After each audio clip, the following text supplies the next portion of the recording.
Peer পদ্ধতি বাংলাদেশের জন্য প্রযোজ্য নয়। এটা দিয়ে রাষ্ট্র বিভিন্ন ধর্ম গোত্র বর্ণে বিভক্ত হয়ে যায়, জনগণ বিভক্ত হয়ে যায়।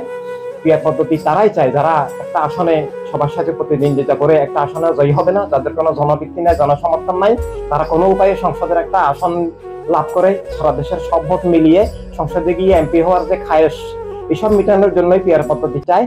এটা একটা ভয়ঙ্কর পদ্ধতি বাংলাদেশের জন্য, এটা একটা গণতন্ত্র হত্যার পদ্ধতি বাংলাদেশে, এটা একবারেই মানে গ্রহণযোগ্য নয়। এটা বাংলাদেশের জন্য খুবই বিপজ্জনক, এটা গণমানুষ চায় না। না আমরা ছোট বড় প্রশ্ন না, আমরা হচ্ছে গণতন্ত্রের রক্ষক, আমরা নিজের দলের সাথে কথা বলি না। যদি সাধারণ নির্বাচনে আমরা একটা আসনও না পাই, সেটা আমাদের আফসোস থাকবে না। আমাদের প্রশ্ন হলো যে রাষ্ট্র ঠিক থাকুক, গণতন্ত্র ঠিক থাকুক, সবার অধিকার ঠিক থাকুক, জনগণ, মানবতা, রাষ্ট্র, ভ্রাতৃত্ব, বন্ধুত্ব বিভক্ত না হোক, এবং এবং অযোগ্য লোকরা যেন এভাবে মানে এমপি হয়ে দেশ রাষ্ট্রকে ধ্বংস, গণতন্ত্রকে ধ্বংস, কলুষিত করতে না পারে। আচ্ছা, আপনার কাছে একটা প্রশ্ন। ইতিমধ্যে দেখেছি এনসিপির দলের যে কাঠামো, সে বিষয় নিয়ে প্রশ্ন হচ্ছে। অনেকে বলছে ছোট দল, আবার এনসিপি নিজেই বলছে এনসিপি বড় দল। আসলে এই বিষয়ে আপনার মতামত? যে বাস্তবতা হচ্ছে এই যে আমরা ওদের সভা সমাবেশে দেখতেছি টোকাই নিয়ে আসে, ভাড়া করে বস্তি থেকে লোক নিয়ে আসে, এবং ওনারাদেরকে যখন জিজ্ঞাসা করা হয় যে ভাই আপনি কোথেকে আসছেন, কেন আসছেন, ওনারা বলতে পারেন না কোন দলে আসছেন, কেন আসছেন, কার পক্ষে কার বিপক্ষে। আবার জিজ্ঞাসা করলে বলে আপনি কত পাইছেন, বললো যে আমাকে 500 টাকা দিবে বলে 100 টাকা দিয়ে দিছে, আমি এখন অসন্তুষ্ট।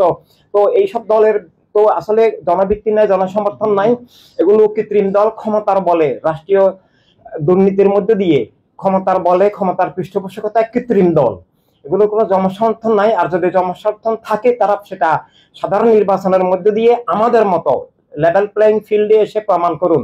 আমাদের একটা সমাবেশ করতে দেওয়া হয় না, নিরাপত্তা থাকে না, উল্টা বাধা দেওয়া হয়। ওনাদের সমাবেশে 3 বাহিনী চলে যায়, নৌবাহিনী পর্যন্ত চলে যায়। তো এইভাবে আমরা দেখেছি যে এই মানে গতকালও এই ঘটনা ঘটেছে যে নেত্রকোনায় পুলিশ লাইন স্কুল 2 দিনের জন্য বন্ধ। কেন?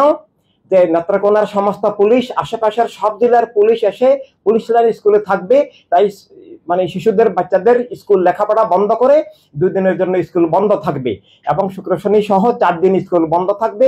এইভাবে একটা দলের জন্য এইভাবে স্কুল কলেজ বন্ধ করে দেওয়া হবে। আশেপাশের সমস্ত 4-5 জেলার পুলিশ একত্র করে কৃত্রিম ভাবে এইভাবে সমাবেশ করানো হবে।